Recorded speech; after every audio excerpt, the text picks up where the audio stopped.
Assalamualaikum warahmatullahi wabarakatuh. Alhamdulillahirrabbilalamin. Pada hari ini kita masih diberikan kesehatan, diberikan rahmat sehingga bisa ketemu lagi di channel Mas Darwoto. Pada video sebelumnya saya sudah membahas tentang tata cara pengambilan PIN PPDB Jatim 2020.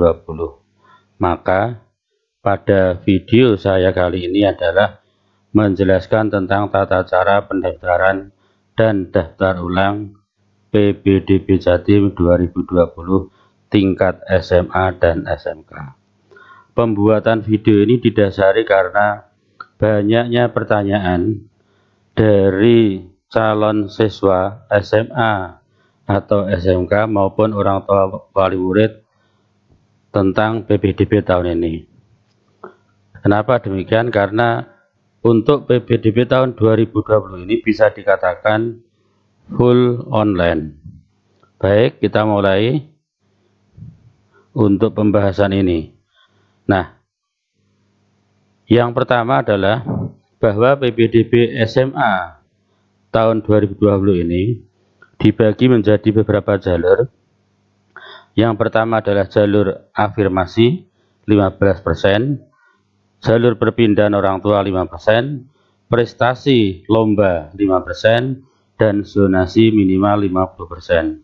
Kemudian yang kelima nanti ada prestasi gabungan dari rata nilai rapot semester 1 sampai dengan 5 dan rata nilai ujian nasional sekolah tahun 2019 minimal 25%. PPDB dilaksanakan secara online kecuali untuk jenjang SLB negeri.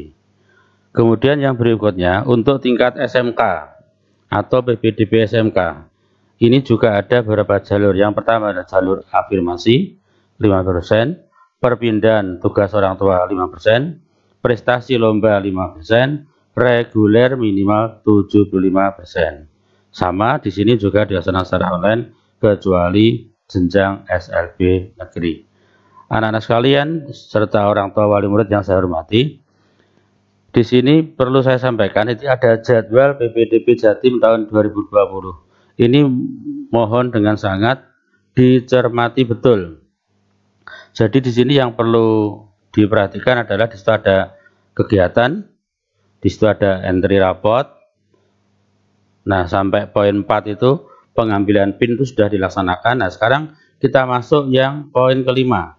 Di situ untuk tahap yang pertama yaitu PPDB jalur afirmasi, jalur perpindahan tugas orang tua, jalur prestasi hasil perlombaan atau penghargaan untuk tingkat SMA dan SMK. Nah, ini mohon dicermati waktunya. Waktu pendaftarannya 15 sampai 16 Juni.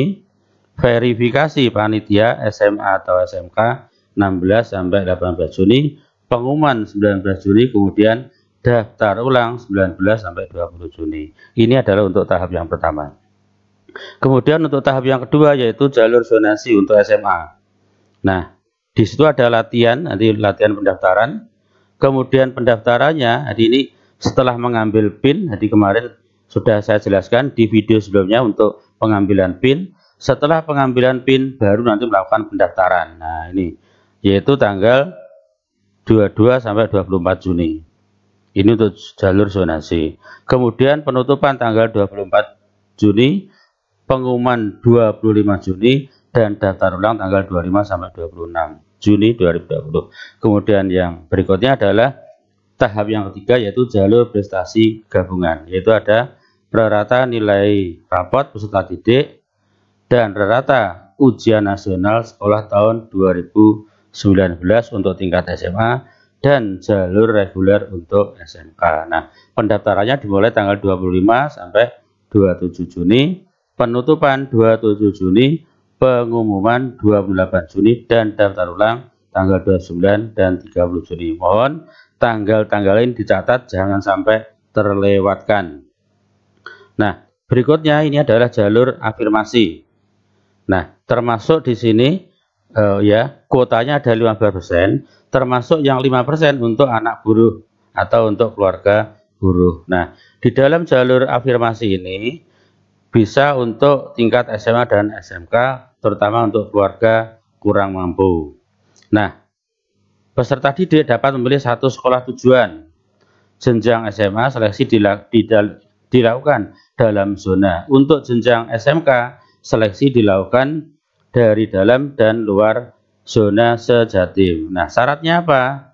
Mempunyai kartu Indonesia Pintar, atau kartu Indonesia Sehat, atau kartu Keluarga Sejahtera, atau itu PKH, program Keluarga Harapan, dan kartu bantuan pangan non tunai. Ini syaratnya nanti bisa, kalau semuanya punya nggak apa, atau salah satu harus punya. Nah, apabila kuota belum terpenuhi, bisa menggunakan namanya SKTM, surat keterangan tidak mampu dari lurah atau desa. Nah, khusus untuk anak buruh dibuktikan dengan syarat tambahan, yaitu tanda keanggotaan asosiasi buruh. Peluang kuota 1%, distribusi kewilayahan diperuntukkan bagi calon peserta didik dari luar zona perbatasan. Nah, apabila pendaftar dalam satu sekolah melebihi kuota yang tersedia, maka pemeringkatan berdasarkan jarak domisili, usia, dan waktu pendaftaran. Jadi di sini juga domisili diperhitungkan kalau misalnya nanti kuotanya itu melebihi. Nah, kemudian jika jalur afirmasi belum terpenuhi, maka sisanya akan masuk ke jalur zonasi. Nah, ini proses daftarnya.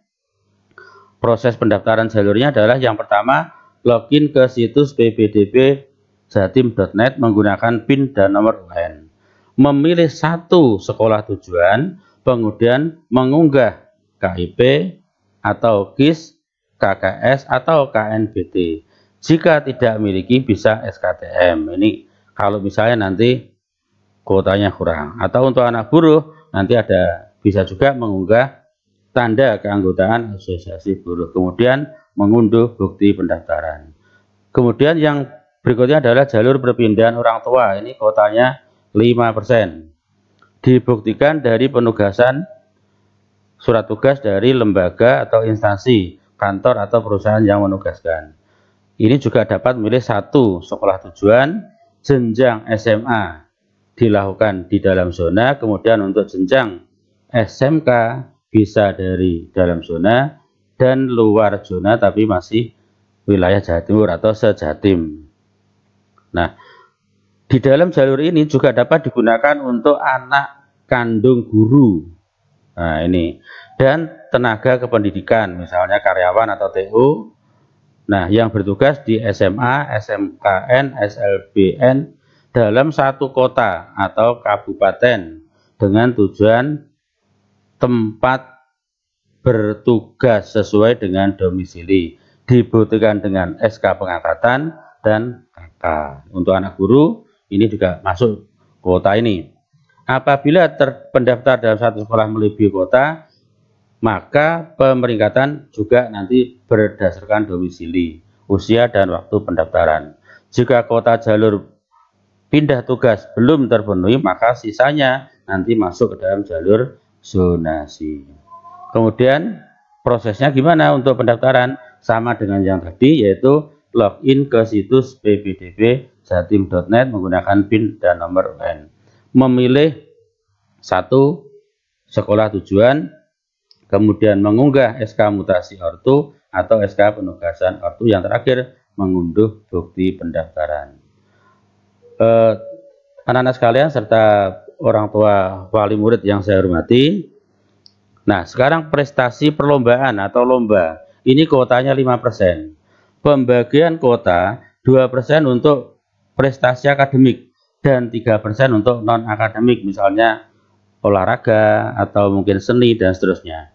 Nah, jika kuota akademik tidak terpenuhi, dapat dialihkan ke yang non-akademik atau sebaliknya. Prestasi pendidik sama, ini dapat memilih satu sekolah. Jenjang SMA dilakukan seleksi dalam zona. Untuk SMK di dalam dan di luar zona sejatim, masih masuk wilayah Jawa Timur. Jika kuota tidak terpenuhi maka sama dengan yang lain, maka nanti akan dialihkan ke jalur zonasi. Nah, prestasi hasil lomba ini dibatasi dengan ketentuan.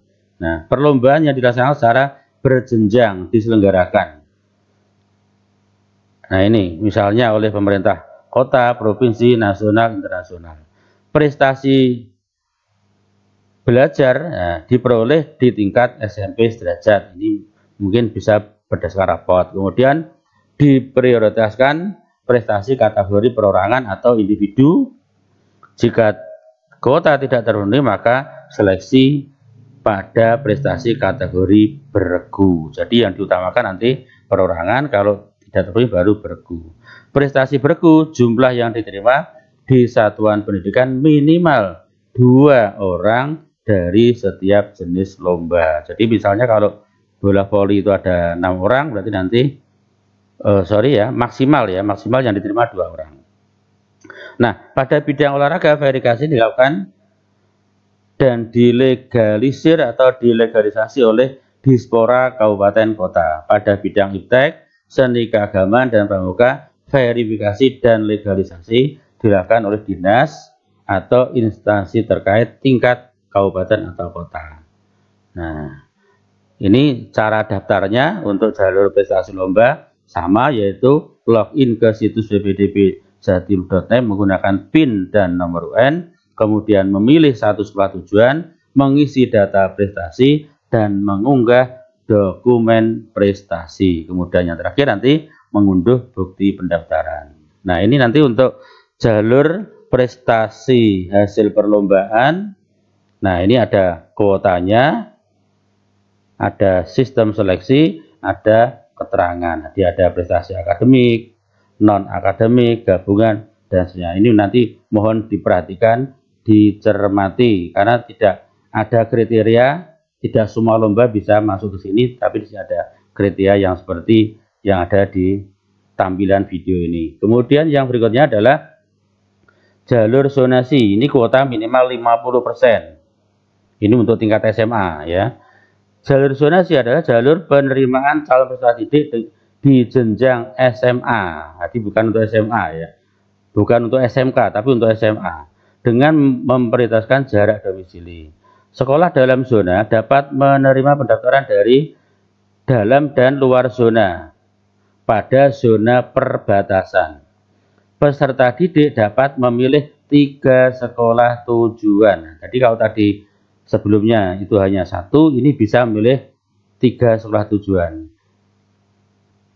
Ketiganya dapat di dalam 1 zona atau 2 di dalam 1 zona dan 1 di luar zona. Jadi 3 itu boleh ketiga-tiganya dalam 1 zona atau 2 dalam zona dan 1-nya di luar.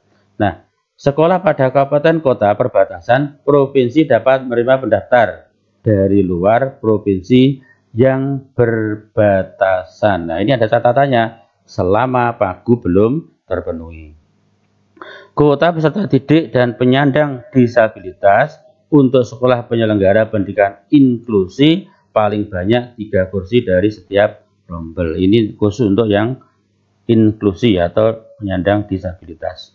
Nah, kemudian Bapak Ibu sekalian yang saya hormati, anak-anak sekalian yang berbahagia, satuan pendidikan penyelenggara inklusi menerima calon peserta didik penyandang disabilitas sesuai dengan ketersediaan, kesesuaian, dan kesiapan satuan pendidikan. Domisili calon peserta didik berdasarkan alamat kartu keluarga yang diterbitkan paling singkat 1 tahun.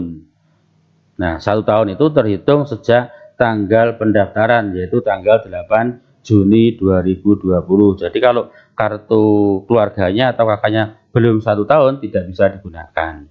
Sekolah negeri dalam lingkungan pondok pesantren atau yang lokasinya berdekatan dengan pondok pesantren, seleksi menggunakan jarak, usia, dan waktu pendaftaran dibuktikan dengan surat keterangan yang sah dari pondok pesantren. Calon peserta didik dari daerah bencana nasional dan bencana daerah zonasi mengikuti tempat domisili sementara tempat domisili sementara dengan dibuktikan surat keterangan dari desa atau kelurahan. Nah, ini catatannya adalah jalur zonasi tidak berlaku untuk PPDB SMK. Saya kira cukup jelas. Nah, ini alur pendaftarannya untuk jalur zonasi sama, yaitu login ke situs ppdb.net Jatim menggunakan PIN dan nomor UN, memilih 3 sekolah. Nah, kemudian nanti kalau sudah nanti mengunduh bukti pendaftaran. Kemudian yang berikutnya, jalur prestasi gabungan ini untuk SMA, yaitu rata nilai rapot semester 1 sampai semester 5 dan nilai ujian nasional sekolah. Jadi bukan UNBK tapi ujian nasional sekolah tahun 2019, kuotanya 25%. Nah, nilai gabungan adalah ini gabungan rata nilai rapot semester 1 dan sampai semester 5 dan nilai ujian nasional sekolah tahun 2019. Sekolah dalam zona dapat menerima pendaftaran dari dalam dan luar zona pada zona perbatasan. Dapat memilih 3 sekolah tujuan, yang ketiganya bisa di dalam satu zona atau 2 dalam satu zona, 1 di luar zona. Sisa kuota jalur zonasi bisa masuk dalam jalur ini. Nah, alurnya untuk pendaftaran jalur prestasi rata nilai yaitu login ke situs ppdbjatim.net menggunakan PIN dan nomor UN. Untuk jenjang SMA memilih 3 sekolah tujuan. Nah, kemudian mengunduh bukti pendaftaran. Nah, selanjutnya adalah jalur reguler. Ini untuk SMK, kuotanya 75%. Ini nilai akhir, ini dasarnya ya. Di nilai akhir adalah gabungan rata nilai rapot semester 1 sampai semester 5 70% dan rata nilai ujian nasional sekolah tahun 2019 30%. Seleksi dilakukan dari dalam maupun luar zona sejatim. Dapat memilih 2 kompetensi keahlian pada 1 sekolah atau di sekolah yang berbeda. Di 2 jurusan atau 2 kompetensi keahlian. Sisa kuota tahap ini masuk, sisa kuota tahap 1 bisa masuk di dalam jalur ini. Nah, ini urutannya untuk jalur prestasi, yaitu rata nilai login ke situs ppdbjatim.net menggunakan PIN dan nomor UN.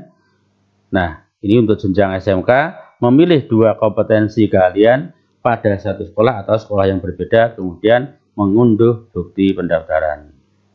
Nah, kalau nanti semua proses tadi sudah dipenuhi dan peserta didik diterima, maka peserta didik harus melakukan daftar ulang. Nah, ini tolong betul-betul diperhatikan, jangan sampai nanti sudah diterima tapi tidak melakukan daftar ulang.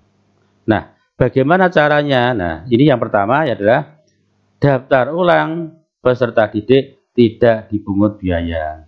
Kemudian peserta didik yang telah diterima wajib melakukan daftar ulang sesuai jadwal. Tadi di depan sudah saya jelaskan jadwal daftar ulangnya untuk masing-masing tahap, yaitu pada situs ppdbjatim.net dengan memilih tombol daftar ulang atau mengundurkan diri. Jadi ini perlu saya jelaskan bahwa daftar ulang ini tidak dilakukan di sekolah tujuan, tapi dilakukan secara online mandiri oleh calon peserta didik. Nah, jadi nanti klik daftar ulang apabila diterima. Atau mungkin kalau mengundurkan diri ya klik mengundurkan diri. Nah, kemudian yang ketiga, peserta didik yang telah diterima dan tidak mendaftar ulang sesuai dengan jadwal yang ditetapkan, maka dianggap mengundurkan diri dan PIN tidak dapat digunakan mendaftar ulang di jalur berikutnya. Jadi sebagai contoh begini, misalnya peserta didik itu diterima di tahap 1. Ternyata dia tidak daftar ulang, maka peserta didik itu tidak bisa ikut untuk tahap berikutnya. Jadi dia sudah dianggap mengundurkan diri. Berbeda kalau misalnya peserta didik tidak diterima di tahap 1, maka peserta didik itu masih bisa mengikuti untuk seleksi tahap 2 maupun tahap 3. Tetapi kalau tidak daftar ulang, maka dia tidak bisa digunakan untuk mendaftar di jalur berikutnya. Jadi mohon ini diperhatikan betul, jangan sampai nanti tidak daftar ulang. Nomor 4, selama masih berlakunya penetapan masa darurat penyebaran corona atau COVID-19 di Jawa Timur, maka proses daftar ulang bagi peserta didik dilakukan secara daring atau online mandiri.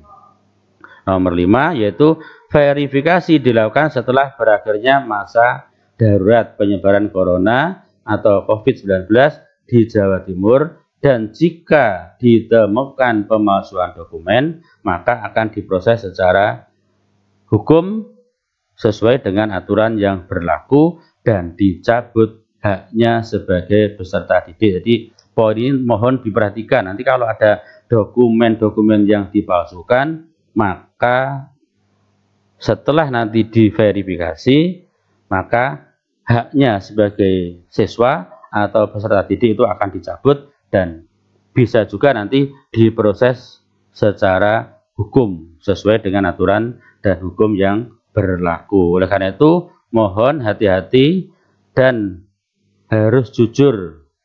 Semua berkas yang diupload harus sesuai dengan apa adanya, tidak boleh dipalsukan atau dimanipulasi. Nah, mungkin itu yang perlu saya sampaikan. Mudah-mudahan bermanfaat bagi peserta atau calon peserta didik yang mau mendaftar ke jenjang SMA maupun SMK. Mudah-mudahan apa yang kita lakukan senantiasa diberikan kemudahan oleh Allah Subhanahu wa Ta'ala, sehingga nanti peserta didik dari SMP atau MTS bisa melanjutkan ke jenjang berikutnya dengan baik. Jangan lupa klik subscribe, kemudian tombol lonceng notifikasi untuk mendapatkan informasi terbaru dari Mas Darwoto Channel. Terima kasih atas perhatian dari Bapak Ibu orang tua wali murid maupun adik-adik sekalian telah menonton video kami. Mudah-mudahan bermanfaat. Jangan lupa jaga kesehatan dan selalu bahagia. Saya akhiri. Wassalamualaikum warahmatullahi wabarakatuh.